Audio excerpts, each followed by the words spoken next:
Alors avec Michael Thora de la rédaction de Motojournal, on va vous parler d'une nouveauté très importante du millésime 2020, la Yamaha Tracer 700. Voilà.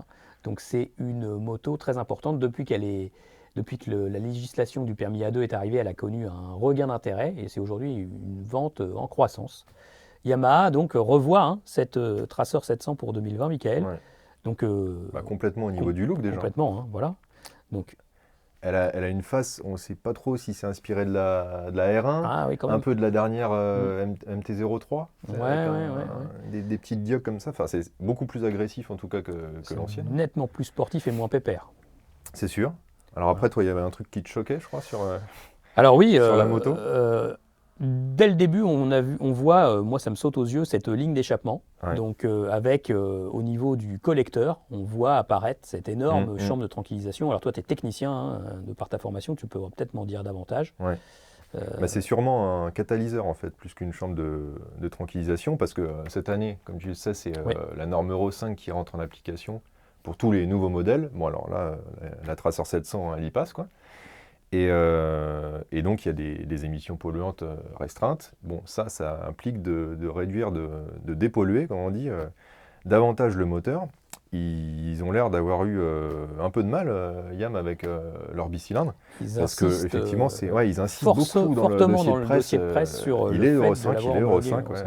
on a compris. Et ça se voit. Donc il y a un catalyseur qui, effectivement, la stratégie, c'est de remonter le catalyseur le plus près en fait, des cylindres. Pourquoi ? Parce que c'est plus chaud. Et quand c'est chaud, le catalyseur parvient mieux justement à oxyder, à réduire les différents polluants. D'accord. Alors ça, c'est combiné aussi avec une sonde lambda, un capteur de richesse, qui est placé aussi beaucoup plus haut, en amont de ce catalyseur-là. Et donc tout ça, ça permet d'affiner la précision dans la gestion de l'injection, de la richesse. Ça, plus le fait que le catalyseur travaille mieux, parce qu'il est plus chaud, et ben, ça permet de dépolluer. Alors ça marche, puisqu'ils le disent. Mais effectivement, visuellement, bon, bah, C'est quand même assez disgracieux. Ouais, ça fait un bloc quoi, au niveau des tubulures qu'on voyait avant, quoi, qui était assez joli plutôt. Hein, Ouais, qui était sobre. Ouais. Là, c'est assez disgracieux. Alors ouais, c'est ce qu'on se disait aussi, c'est que bon là, c'est peut-être pas si choquant que ça sur une moto qui est carénée comme ça, une Tracer 700. Après, il risque quand même cette configuration de se retrouver sur la MT-07, certainement, le best-seller, quoi. Et là, avec une partie haute qui est plus fluette, quoi, bah, ça va ressortir davantage, quoi. D'autant plus le catalyseur. Enfin bon, ils sont obligés de passer par là, hein. De toute façon, ils auraient fait autrement s'ils pouvaient. Et au moins, bon, le moteur passe Euro 5. Passe Euro 5. Alors c'est un peu décevant de voir cette solution technique adoptée un petit peu, ça apparaît presque dans la difficulté, sachant que ce moteur était quand même relativement récent, hein, parmi tous les moteurs de la catégorie. Ouais. Donc ça semble avoir été fait un peu dans la douleur quand même. Bah, ils ont dû plancher là-dessus un peu tard et bon, pas le choix de loger ce catalyseur à cet endroit-là, quoi. D'accord.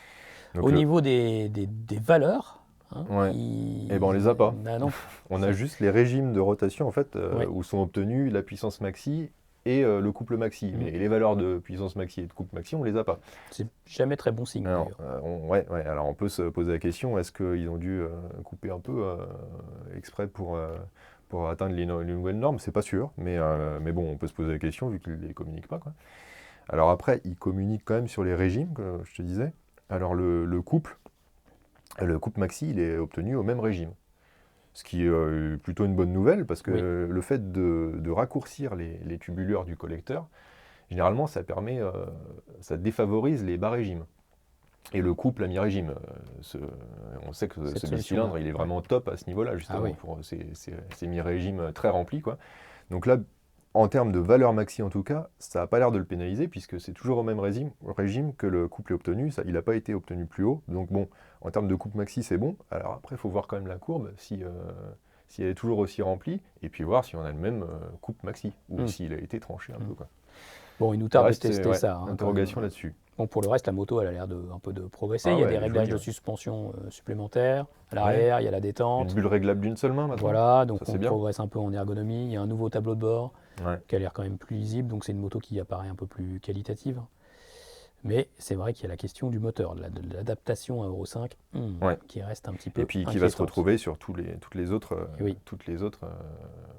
MT-07 notamment, je pense que c'est celle-là en premier. Voilà.